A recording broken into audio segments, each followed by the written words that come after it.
Bapa, kami membawa hati dan pikiran kami, hidup kami seluruhnya kepada Tuhan.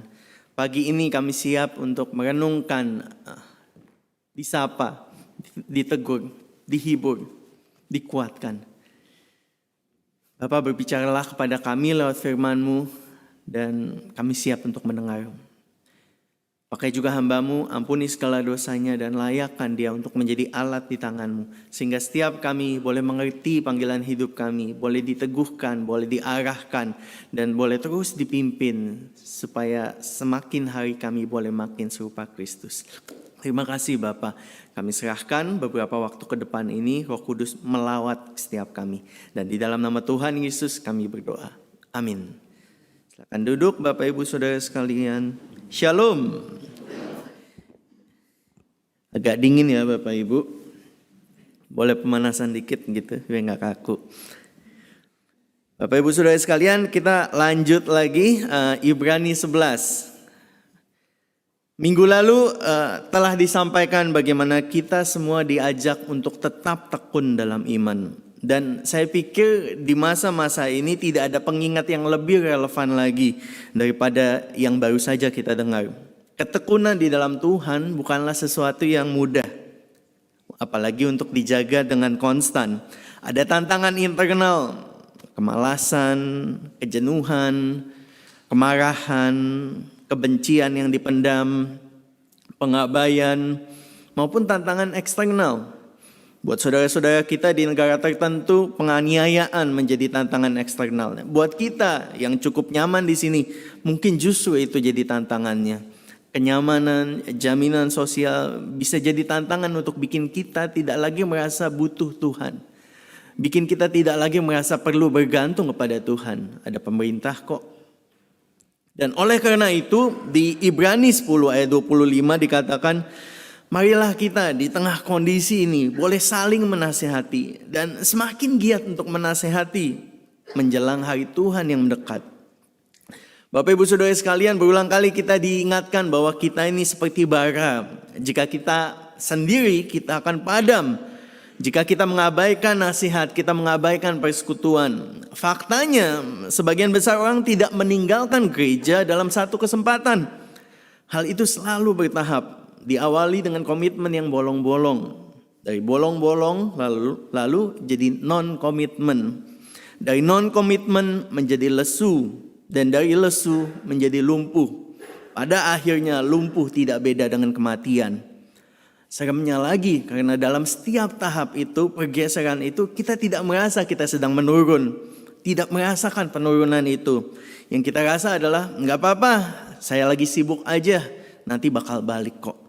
Nggak apa-apa, ini cuma untuk sementara. Nggak apa-apa, lama-lama nggak ada apa-apa lagi.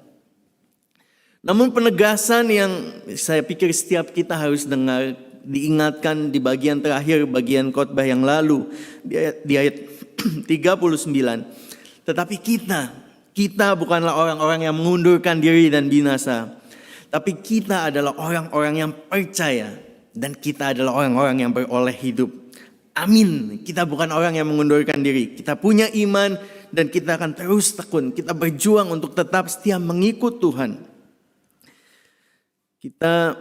Dan oleh karena itu kita mau merenungkan lebih jauh tentang konsep iman. Itu bacaan kita hari ini. Ibrani 11 ayat 1 sampai 16. Bapak Ibu Saudara sekalian, dikatakan bahwa iman adalah dasar dari segala sesuatu yang kita harapkan dan bukti dari segala sesuatu yang tidak kita lihat.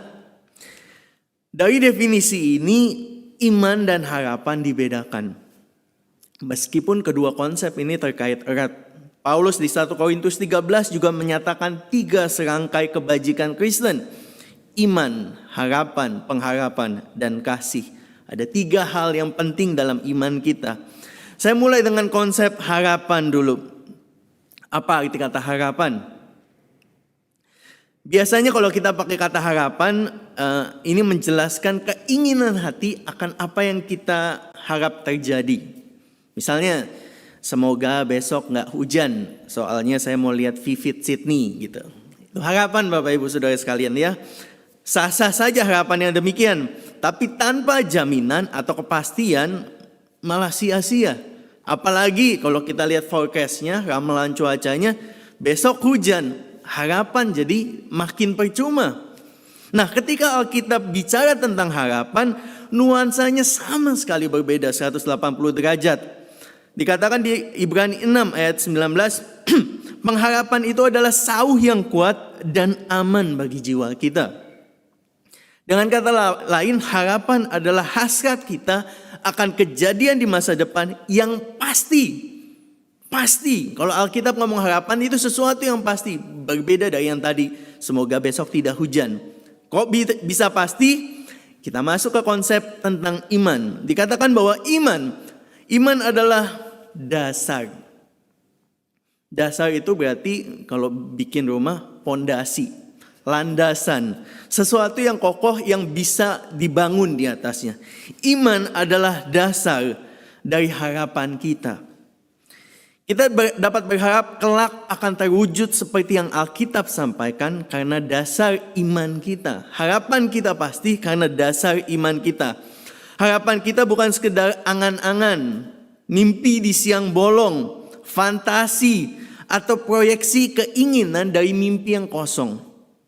Janji Allah akan masa depan kitalah yang menjadi jangkar bagi kita. Seperti Ibrani tadi dikatakan, Ibrani 6 ayat 9. Pengharapan kita adalah jangkar dan sauh yang kuat bagi iman kita. Dan dasar dari pengharapannya adalah iman kita. Iman kita. Kemudian dikatakan yang kedua bahwa iman juga adalah bukti dari segala sesuatu yang tidak kita lihat. Ada ungkapan dikatakan seeing is believing. Melihat itu bikin percaya. Dan ini selaras dengan iman yang Alkitabiah. Penulis memanggil kita untuk percaya kepada Injil bukan dengan pokoknya kamu percaya, nggak mau tahu yang lain bilang apa, pokoknya percaya saja. Itu bukan stand Alkitab, itu bukan sikap Injil, bukan sikap penulis-penulis Alkitab. Untuk percaya, Bapak Ibu Saudara sekalian, kita percaya bukan karena pokoknya, karena dipaksa guru sekolah minggu, dipaksa pendeta. Kita percaya karena itu berdasarkan kesaksian para saksi mata. Matius, Markus, Lukas, Yohanes, Paulus, Petrus, Yakobus, semua penulis kitab perjanjian di perjanjian baru adalah jurnalis, penulis yang menulis pengalaman mereka bersama dengan Tuhan Yesus secara langsung, atau orang-orang yang berinteraksi langsung dengan Tuhan Yesus dicatat, seperti contohnya Lukas. Jadi Bapak Ibu Saudara sekalian, jelas bahwa iman kita bukan iman yang buta, bukan iman yang nggak mau tahu orang bilang apa, pokoknya percaya aja. Bukan seperti itu. Kalau ada yang ngajarin tutup matamu, tarik nafas yang panjang, dan berharaplah dengan sepenuh hati dan segenap jiwa bahwa sesuatu itu benar, lalu serta-merta itu jadi kebenaran, itu bukan iman. Setidaknya itu bukan iman Kristen. Alkitab tidak pernah mengajarkan kita melompat di dalam gelap. Malah sebaliknya memanggil orang untuk berpaling kepada terang. Jadi Bapak Ibu Saudara sekalian, demikianlah tokoh-tokoh iman di perjanjian lama di Alkitab percaya kepada Tuhan. Karena mereka punya iman yang jadi dasar pengharapan mereka. Karena dasarnya adalah janji Tuhan. Dan iman adalah bukti, mereka belum lihat, tapi karena janji itu diberikan oleh Tuhan, iman yang mereka miliki membuat mereka tetap tekun sampai menyambut pengharapannya. Dan sama seperti mereka, kita juga nggak tahu besok akan terjadi apa. Saya nggak tahu, Bapak Ibu Saudara nggak tahu besok terjadi apa. Tapi yang kita tahu, Tuhan kita Allah yang Maha Tahu. Yang kita percaya, Tuhan kita dapat diandalkan. He is a trustworthy God. Jadi kalau Allah menjanjikan hidup abadi setelah kematian, dan kita percaya pada Allah untuk itu, maka kita percaya akan apa yang tidak kita lihat. Kita belum lihat surga, kita belum sampai di situ. Tapi kita tahu siapa yang memberikan janji itu, Tuhan. Dan oleh karena itu kita percaya. Itulah iman sebagai dasar segala sesuatu yang kita harapkan. Dan iman sebagai bukti dari apa yang tidak kita lihat. Bapak Ibu Saudara sekalian, banyak orang mengira bahwa konflik antara pengetahuan dan iman masa ini masa postmodern ini adalah konflik antara akal dan irasionalitas, ketidaklogisan. Kalau kita percaya pengetahuan atau sains itu kita rasional, tapi kalau kita beriman itu full bodoh, konyol. Tapi Alkitab, Bapak Ibu Saudara sekalian, lagi-lagi saya tegaskan tidak pernah mengajak orang untuk percaya begitu saja dengan mengabaikan akal budi. Teolog-teolog gereja seperti Aquinas, Agustinus, dan banyak tokoh-tokoh lainnya membedakan antara iman dan rasio, iman dan akal, tapi bersikeras bahwa yang kita imani tidak pernah irasional. Ambil contoh tentang awal mula alam semesta. Di ayat 3 dikatakan, alam semesta dijadikan oleh Tuhan. Ada yang menyatakan bahwa alam semesta ini terwujud dengan sendirinya. Dan ini aneh banget. Kalau kita punya jam Bapak Ibu, kita lihat jam kita tahu ada yang bikin. Ada yang moles, ada yang nyetak gitu ya, ada yang nyusun bagian-bagian kecilnya sampai akhirnya jadi jam. Apalagi alam semesta yang jauh lebih kompleks dengan segala hukum alamnya. Bayangkan kalau saya bilang seperti ini. Bapak Ibu tahu perpustakaan? Perpustakaan itu terjadi karena ada sebuah ledakan yang besar. Dan perlahan atom-atom tinta menyatu membentuk sebuah huruf. Dan huruf menyatu menjadi kata. Kata tersusun dengan rapi, baris lurus menjadi kalimat. Dan kalimat menjadi paragraf. Semuanya terserap dalam serat-serat kertas yang berbaris rapi. Terikat sempurna menjadi sebuah buku. Dan seterusnya. Dari ledakan itu terciptalah sebuah perpustakaan. Konyol kan Bapak Ibu Saudara sekalian? Itu konyol. Pasti ada arsiteknya, ada interior desainnya. Kita percaya bahwa alam semesta ini bermula saat Allah Bapa menjadikannya lewat Sang Anak. Semua yang kita lihat ini, yang ada ini, yang kasat mata ini dijadikan oleh yang tidak kelihatan. Meskipun kita nggak ada waktu itu, kita yakin sebab itulah yang dinyatakan firman-Nya. Macam anak dikasih tahu, dulu ya nak, waktu kamu lahir itu gini gitu, dokter perawatnya sampai gini gitu. Nah, Bapak Ibu, anak ini tidak ada di situ, tapi anak ini tahu bagaimana proses kelahirannya. Kenapa? Karena papa mamanya kasih tahu. Dan ia percaya kepada papa mamanya. Makanya tiap minggu kita mengulang pengakuan iman rasuli yang salah satu poinnya menyatakan bahwa kita percaya akan Allah Bapa yang Maha Kuasa sebagai Khalik langit dan bumi. Bukan saja sebagai pencipta langit dan bumi, tapi pemilik langit dan bumi. Dialah yang menciptakan semua yang kita bisa lihat ini. Dari tidak ada menjadi ada. Dan ini jauh lebih make sense daripada kita bilang ujuk-ujuk, tahu-tahu gitu ada.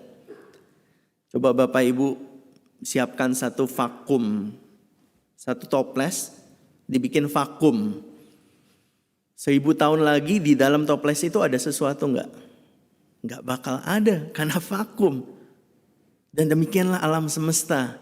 Tidak ujuk-ujuk atau tahu-tahu ceting gitu ya. Jadi Big Bang terus pecah semuanya. Terus jadi alam semesta. Ada intelligent designer yang membuat kita semua. Membangun ini semua. Dan itulah yang kita percaya Bapak Ibu Saudara sekalian. Iman adalah bukti dasar dari pengharapan kita dan bukti dari yang tidak kita lihat. Kemudian karena iman ini penulis katakan menginspirasi tokoh-tokoh di Alkitab. Ada banyak tokoh, pertama dikatakan Habel. Habel mempersembahkan korban yang lebih baik daripada Kain. Nah, ini menarik Bapak Ibu Saudara sekalian, tapi karena waktunya tidak cukup banyak, nanti khotbahnya bisa 1 jam, tokohnya kalau secara detail kita secara singkat saja ya. Kalau di sekolah minggu kita dibilang bahwa Habel punya persembahan lebih baik dari Kain karena apa? Mungkin ada yang ingat, karena sayurnya Kain layu gitu ya.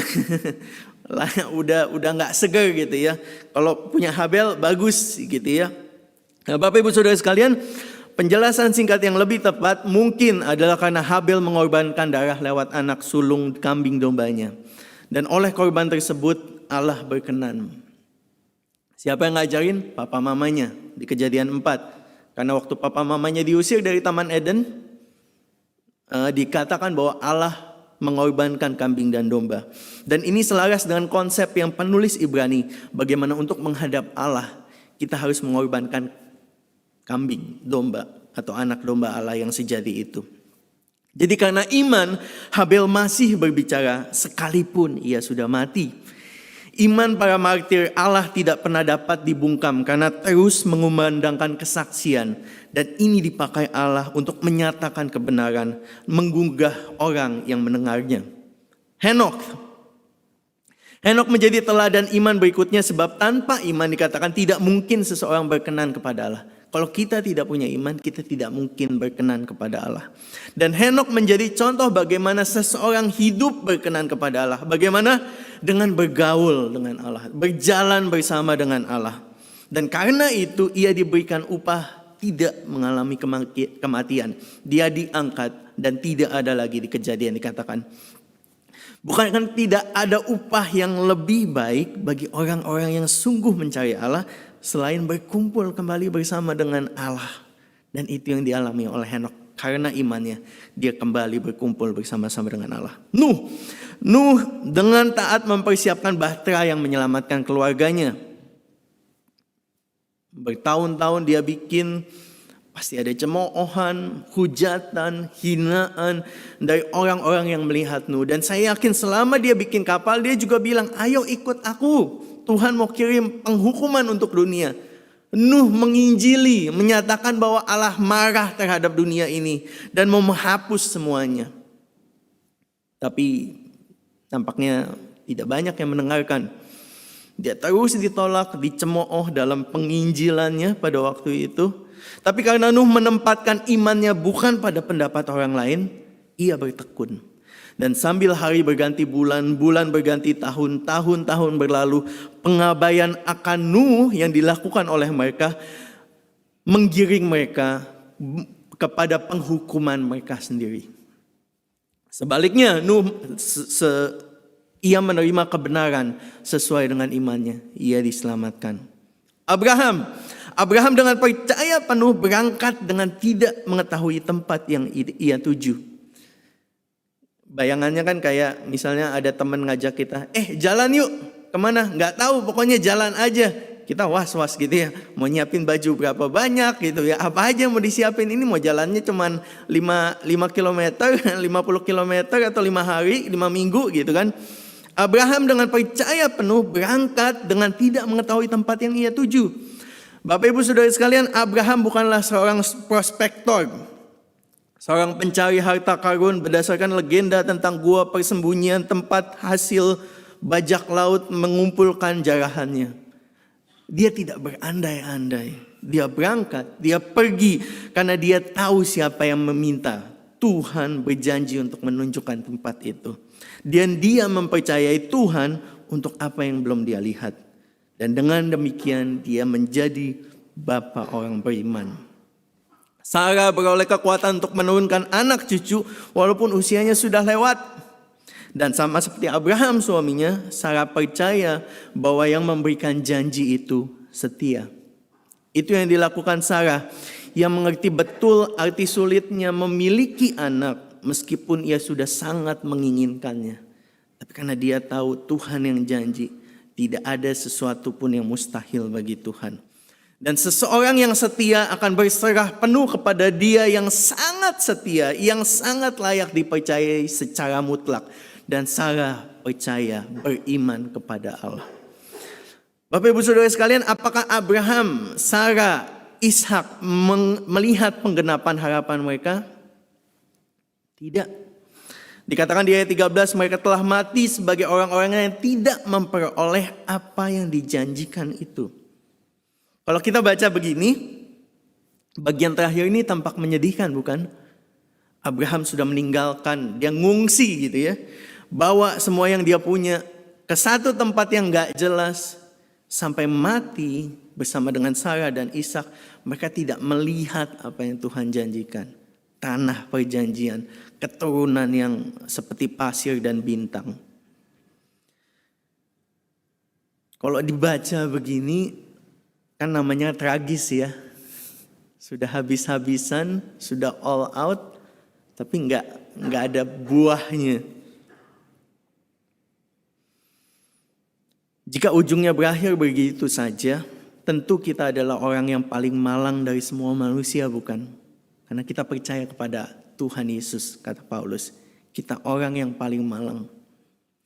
Bapak Ibu, pernahkah terlintas bahwa semua yang kita sudah kerjakan ini bisa jadi sia-sia?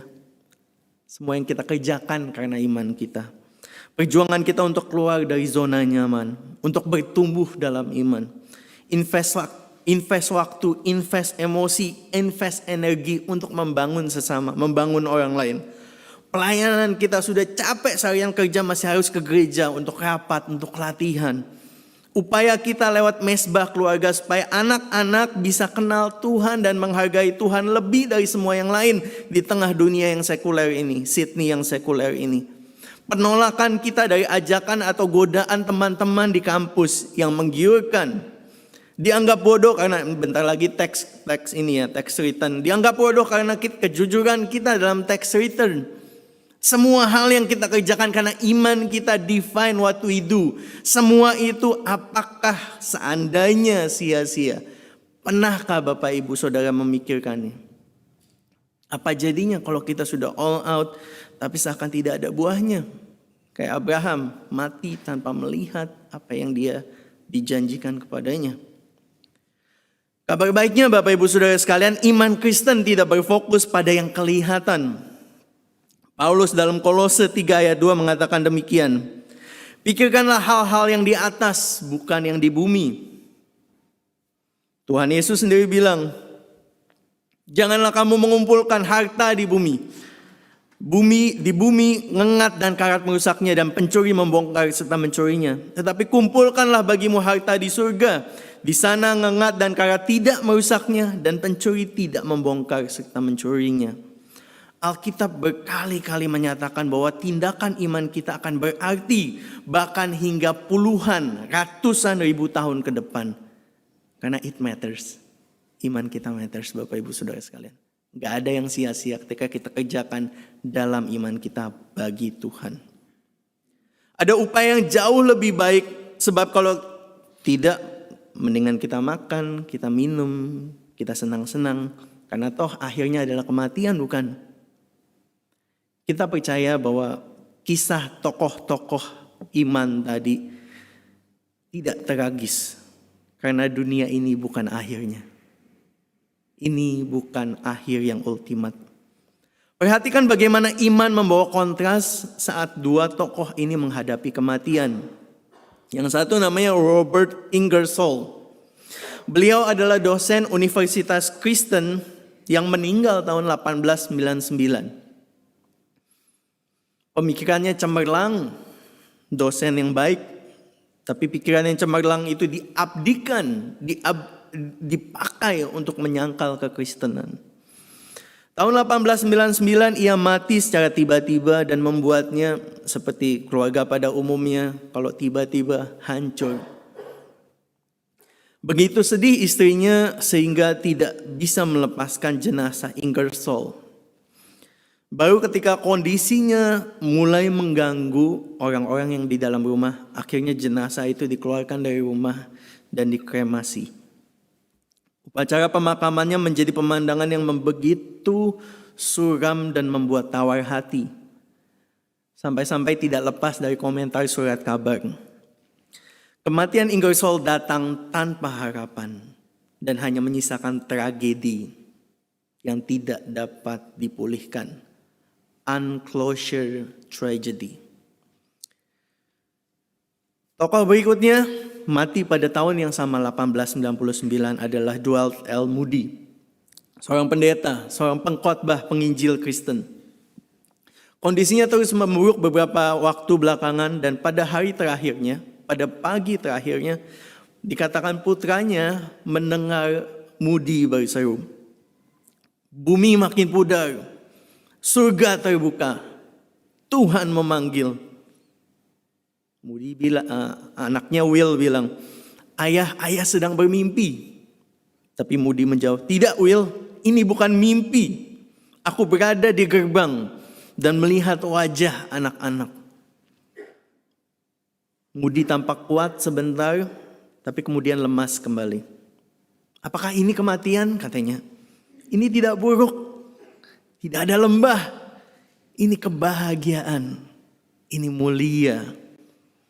Putrinya kemudian datang, Emma datang dan mulai mendoakan untuk kesembuhan. Tidak Emma, jangan berdoa untuk itu. Tuhan memanggilku, ini adalah hari penobatanku. Aku sudah menantikannya. Moody meninggal tidak lama setelah itu didampingi oleh keluarga di sekitar tempat tidurnya. Pemakamannya adalah pemandangan yang penuh kemenangan dan kegembiraan.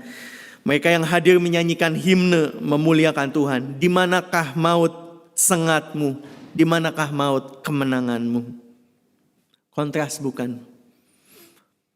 Ada satu keindahan yang disambut oleh D.L. Moody di akhir hidupnya di bumi.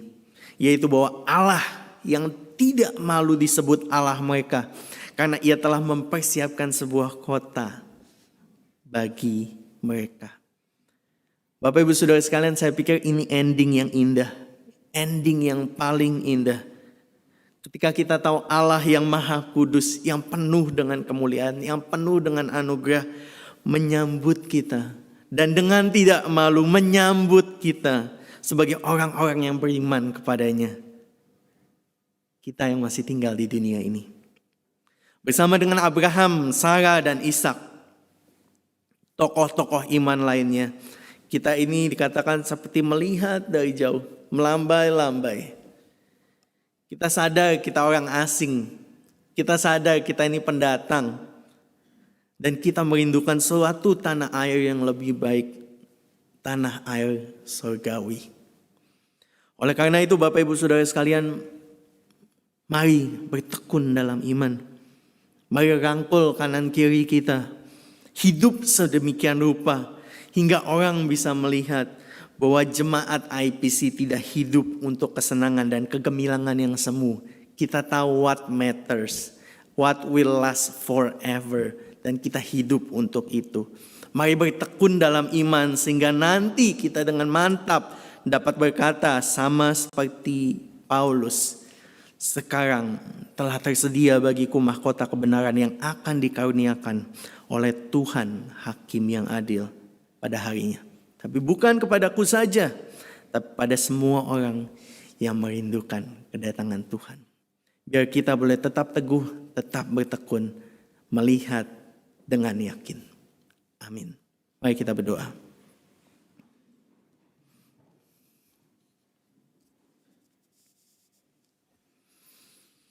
Bapa, kami bersyukur untuk firman-Mu pagi ini. Kami diingatkan untuk apa kami hidup. Kami diingatkan bahwa kami punya iman.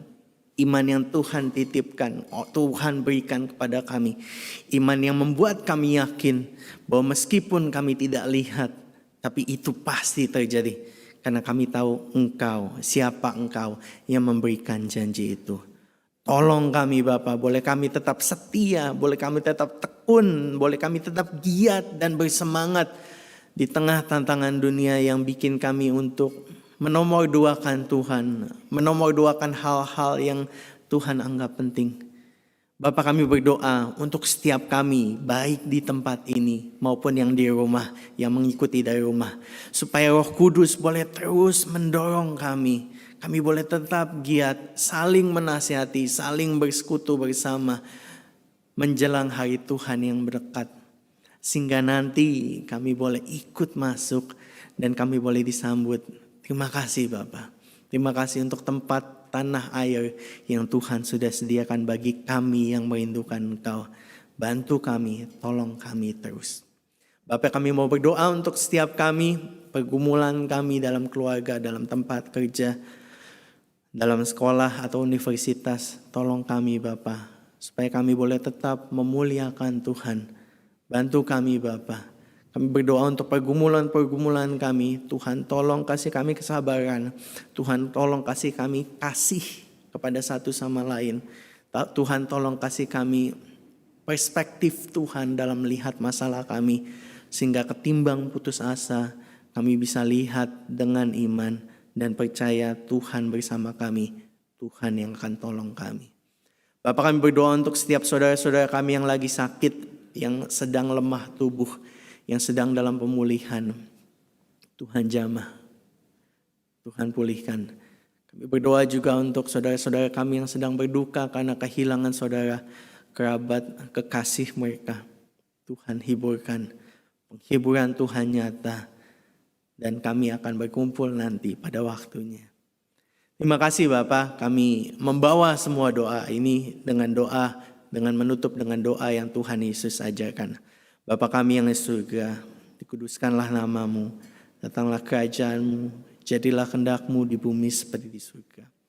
Berikanlah kami pada hari ini makanan kami yang secukupnya, dan ampunilah kami akan kesalahan kami, seperti kami juga mengampuni orang yang bersalah pada kami. Dan janganlah membawa kami ke dalam pencobaan, tapi lepaskanlah kami dari yang jahat. Karena Engkau-lah yang punya kerajaan, kuasa, dan kemuliaan sampai selamanya. Amin. Tuhan berkati.